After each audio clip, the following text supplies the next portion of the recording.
All right, guys, so for today, we're going to stick with the intro to probability stuff. So we're really just going to do more of what we did on Monday. I'm going to add in one small thing, which is Venn diagrams. Before we do that, I just want to kind of review some of the vocab from Monday. So we had, this is a symbol for subset. Remember, subset is when there's one set within another set, and that's considered a subset. This is a symbol for union. Union means to unite the sets, so include everything from both sets. This is a symbol for intersection. Intersection means to write what the sets share. And then the last one is the complement, which is either written with this little like tick mark or a little C. And that just means to write what that set is missing that's in the universal set. This is what a Venn diagram will look like. So hopefully you guys have seen it before. Let me kind of just tell you what it means. So this is circle C. This is like set C. So this is everything that's in set C. This is the circle for E. This is everything that's in set E. If they overlap, that means this is the stuff they share. And if there's elements outside of both circles, that means these are part of the universal set, but they're not in either set E or C. So you can write that out, which I'll probably do at the very end of this video. But I wanted you guys to try to do this using the Venn diagrams, because sometimes it's easier with Venn diagrams.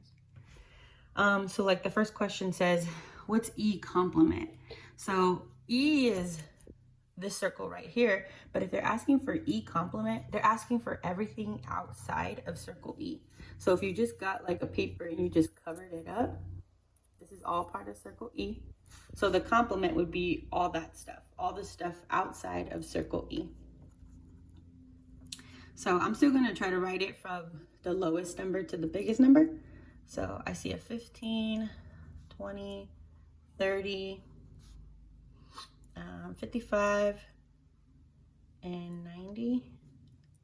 Just to make sure, I'm gonna count 1, 2, 3, 4, 5 elements. 1, 2, 3, 1, 2, 3, 4, 5. Oh, I'm missing one. 15, 20, 30, 90. Oh, 95. Sorry. I'm gonna squeeze that in. So there should be 6 elements. 1, 2, 3, 4, 5, 6. 1, 2, 3, 4, 5, 6. Yeah, that's right. So 15, 20, 30, 55, 90, 95. So that's E complement. That's everything missing from circle C. If we wanted C union E, remember what that means. It means to unite them. So we're looking at everything from circle C and everything from circle E. So I'm going to write all of these things. The only pieces I'm not going to write, or the only elements I'm not going to write, are these 3 down here because they're not within those 2 circles. So I'm going to go ahead and do my little fancy bracket. I suck at those, by the way. Okay. So I'm going to go from low number to high. So let's see, the lowest is 30, and then 45, and then 55, 65.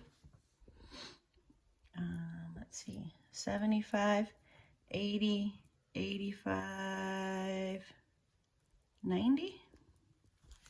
Okay, let's see if I got them all. 1, 2, 3, 4, 5, 6, 7, 8. 1, 2, 3, 4, 5, 6, 7, 8. Yeah, got them all. Okay, so the third question is asking for C intersection E. Remember, that means what they share. So in a Venn diagram, when they share something, it'll be the overlap part. So that one's really easy to see. So 45, 65, and 75. Okay, now the last one. It says C complement union with E.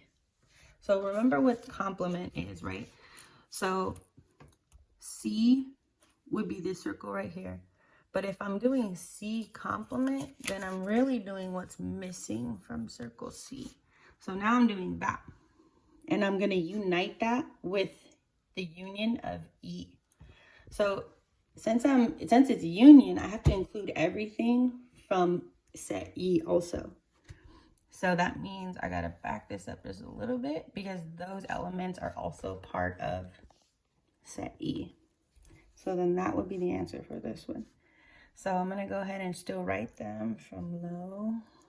So 15, 20, 20, no 30s. Here's a 45,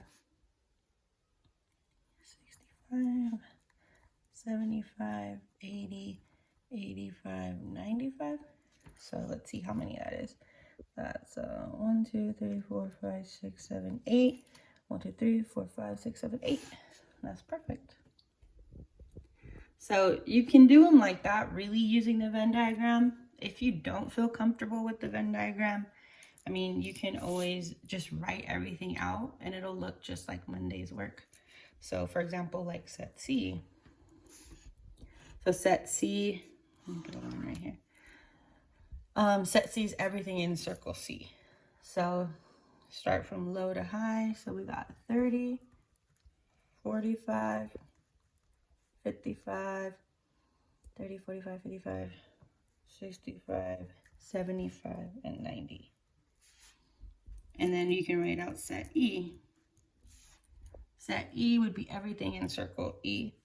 So we have 45, 65, 75, 80, 85. And then you're still going to want to write the universal set, which would be all of these plus these ones down here. You don't want to forget the universal set because numbers from the universal set did come up.